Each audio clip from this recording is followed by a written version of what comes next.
Right, live at 5. We need to be able to see what we're doing here. Are we early for? Oh, no, I don't think we are early. We might be on time. No, we're late. Okay, guys, welcome back to Roberts Co. Welcome back to London. Another live jewelry making session tonight. We're working on a gold ingot, 9 carat yellow gold ingot that I melted and poured yesterday in yesterday's live stream. This is it. I've peened it, and what we're going to do is do some more peening. So we poured it, melted it. What I did yesterday in the live stream was I melted the gold in a crucible using our Smith's little torch, propane, oxygen from an oxygen generator, melted the gold, poured it into a graphite ingot mould, removed it from the graphite ingot mould and let it air cool. That was the end of the live stream yesterday. What I then did, I first of all let them air cool. Now, here's the thing with melting gold and silver for jewelry making on a small scale like this, melting it with a torch, pouring it. There's not a great deal of information. There's virtually no information available and there's a lot of books on jewelry making. We've got loads of them from across the decades. There's not a great deal of detailed information about the processes in any books. There's not a great deal of information available online, and most of what is out there isn't nuanced between the different alloys. It just sort of bumps everything into one, and it's wrong. Virtually all of it in places is incorrect, which is frustrating because, you know, people have been doing this for thousands of years. You think it would be nailed by now. Most of the correct information out there is from other industries, you know, like aerospace or something, where they've actually taken the time to research it. And a lot of the information, unfortunately, as well, is from large scale, like melting in graphite in furnaces, rather than actually melting in a small scale that jewelers would do and pouring by hand. So yeah, what we've had to sort of learn by mistakes when there's a lot of them. And most of the stuff, you know, I've watched a lot of videos online, on social media, and the way most people do it, they're not going to get usable. They're going to get, you know, like maybe 75% usable metal and 25% just cracked, porous scrap. Because, yeah, gold, what we figured out with peening, I think helps, certainly with sheet. It helps reduce cracking on the edges of sheet. It also helps a little bit with silver and gold for making wire. Certainly doesn't harm it, but what our biggest problem actually turned out to be was quenching silver, or quenching too hot gold as well caused a lot of crack. It just does. You cannot quench red hot sterling silver and get usable and an ingot turned into entirely usable metal. You will have an incredible amount of cracking and porosity. We're kind of working on what did I call it? Dry quenching, where I am cooling it more rapidly than air cooling, but by using steel blocks as a heatsink. Gold is fine as long as you don't quench when it's red hot. You need to rapidly cooling the gold in water. I'm using water. I've seen writing online about people using alcohol instead. And yeah, with gold it doesn't cause any issues. With silver, if you quench it in water, it just results in cracking. And I'm not talking about soldering. I still, I quench them all when I'm soldering. It doesn't result in issues, but quenching ingots does. Silver ingots. That's what I mean. A lot of the information you see online, it doesn't go into the nuances of the different alloys. The different alloys need different heat treatments. They need to be treated slightly differently. It's a bit like the difference between using scrap and new metal. Like we can melt new metal, we straighten the graphite ingot molds, which everyone online says you can't do because the graphite will melt before the gold or silver. It doesn't, but fluxing it and mixing it's a little bit challenging. So with new metal, that pans out fine. If you're mixing new metal and old scrap, or just old scrap, like if we were to melt this down, you really need, because the oxides in it, you really need some borax in there. And to mix it up a little bit, and so we use the crucible in that case, really to remove the oxides and clean the metal up a little bit before we pour it into the ingot mold. Where if it's just fresh grain, we can melt it straight in the ingot mold. But the ingot molds don't last as long if you find them. But yeah, there's loads of these little nuances to it. But anyway, tonight we need to do the next stage of work, turning this into 1mm gold wire. This will eventually go from that to that, which is the last batch of 1mm wire. So what I want, this has already been peened twice, and I'll show you what the peening process is. It only moves, you'd think it would move like a percentage amount, but it doesn't. It moves about 0.4, 0.5mm, and then it really, the amount you can move the metal with a hammer really drastically reduces. So you need to anneal it. So yeah, if we were to go right the way down to wire with doing this, it'd be a labour of love. We'd be here forever. But I don't normally do this on this bench because it's quite uneven beneath that wooden block. Where am I going to put this? Let's put that over there. Yeah, I've got a piece of steel to put beneath this block. So at the minute there's a solder board, so this might not work as well. Right, steel block, and for this I'm using a crossing hammer, I think that is, cross pane hammer.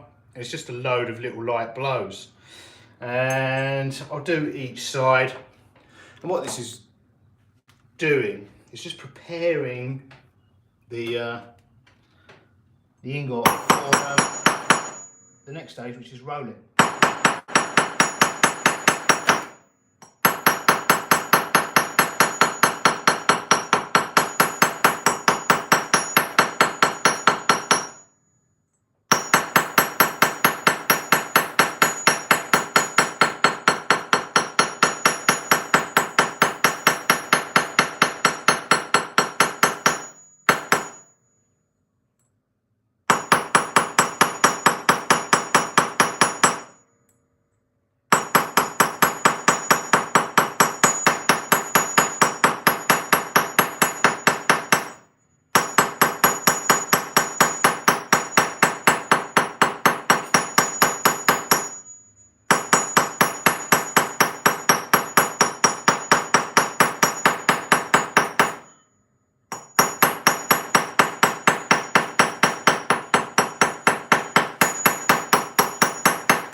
Right, that'll do for one go. Let's anneal this now. I'll show you the sort of colour and the temperature. Give you a little close up of that. Put the steel block somewhere. Put this back so we can anneal the heat proof block back. We'll anneal that, heat it up, and then I will quench the gold. But if this was silver, I wouldn't quench it, I'd air cool it. Once it's air cooled, you can pickle it. But if the thing is, if this was silver and we were quenching it in water, it takes on board the water. And when you're hammering it, you'll notice it because you'll end up with almost, you get all these black spots all over. It looks like a down top. And when you start rolling it, the water actually, it starts to wring the water out like a sponge. And then ultimately, where the water was, you end up with porosity and cracks. Yeah, what I try and do with it, these start off quite rounded on the surface that was open. I try and get all the edges quite squared off from the peening process. Doesn't look very pretty, does it? But yeah, I'll probably do it about 5 times. Again, like I was saying, there's very little information about this. We're probably not doing this correctly, entirely correctly, or the best way, because this is no I wish there was more information about the correct way of doing it, but there's not, so sort of making it up as we go along, really. Most people I've seen just say, yeah, don't bother. It's unnecessary. But I think that's kind of nuanced. It's a bit like saying flux isn't necessary, and it isn't if you're using new metal. If you're not using new metal, it definitely is.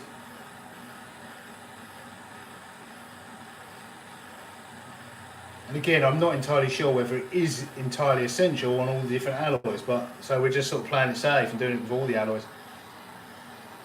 Because what we want is, this will be about 1 meter's worth of 9 carat 1mm wire, and I want 1 meter's worth of usable metal. I don't want to be filing bits out that are cracked and porous along the way, and then ending up with bits with like cracks and it's almost like splintered wood if you get it wrong.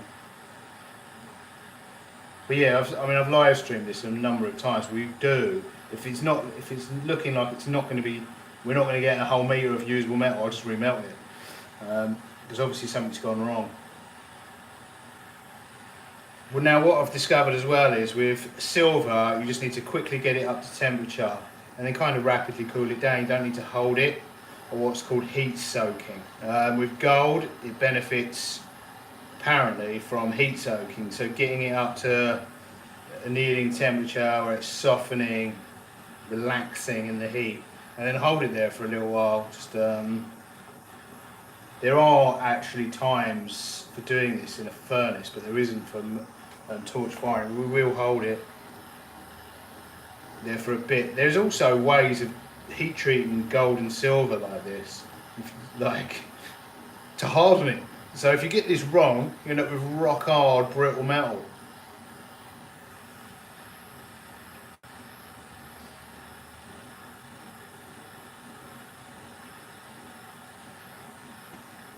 And then you definitely end up with cracking. So that's kind of the temperature we want, gauging by the colour. Red hot, straw red. So I just hold it there. When the ingots are small and chunky like this, it's actually quite easy to get them up to temperatures. The longer they get, the more energy it seems to take.